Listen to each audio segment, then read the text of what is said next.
The UN's been holding climate talks for more than 20 years in an attempt to stop the rise of planet-warming greenhouse gases, much of which come from burning fossil fuels. But for all those talks, including those that produced the 1997 Kyoto Protocol, greenhouse gas emissions have kept rising. So this December, nearly 200 countries, rich and poor, large and small, will try to seal a new climate agreement in Paris that can prevent global temperatures warming to a potentially risky 2 degrees Celsius above pre-industrial levels. In October in Bonn, a draft agreement was finalised, but major stumbling blocks remain, as envoys told the FT at a recent climate conference at Chatham House in London. First, there's the question of how much should countries reduce greenhouse gas emissions or decarbonise, and by when? My expectation is that the wording of the Paris Agreement won't be hard and concrete enough to become really active on the investment side. And it goes in both directions, carbon investments or carbon divestments. The best signals would be to have a very clear decarbonization path with time marks. So by the year 2020 we want to achieve this and that, and by the year 2030 and so on and so forth. I think that would be the optimal way to steer our investments. But there are other ways the Paris Agreement could drive investment away from fossil fuels, such as measures to encourage more carbon pricing, something big banks are watching closely. What we'll be looking for in particular is evidence of carbon pricing.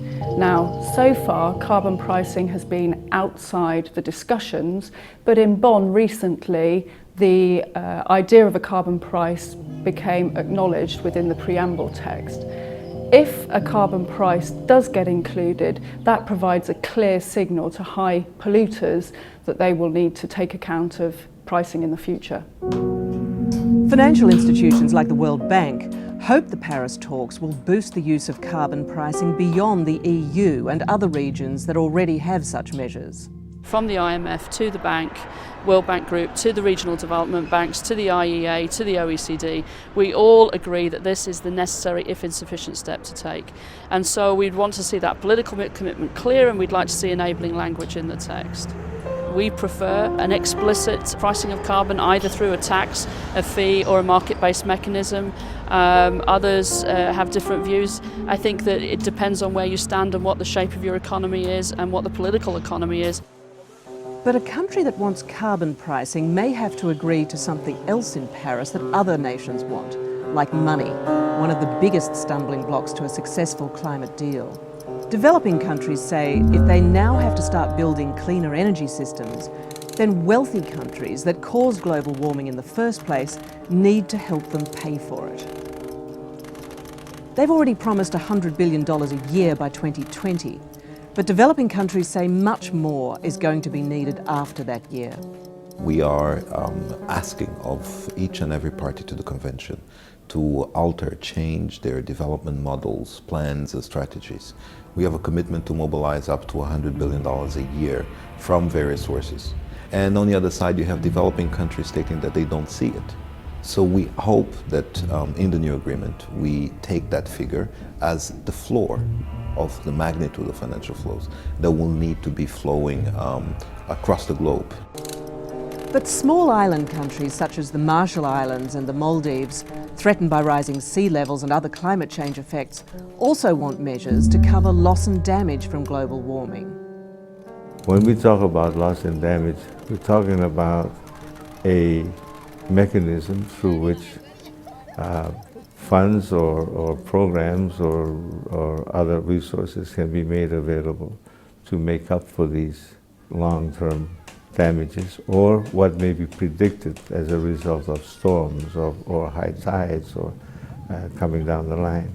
That there's be some mechanism to fund recovery from these. We have to do something about climate change. The US, the EU and other developed country groups say they understand these concerns.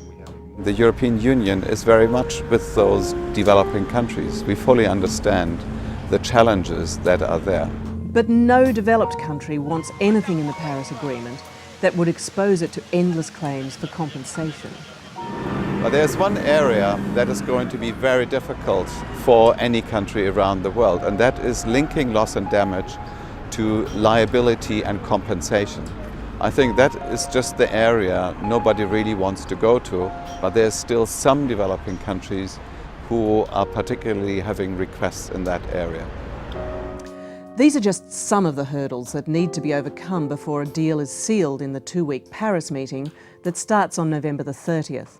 But there are many others as well, which is why, even this close to the meeting, it's impossible to know exactly what sort of global climate agreement the world will wake up to on December the 12th.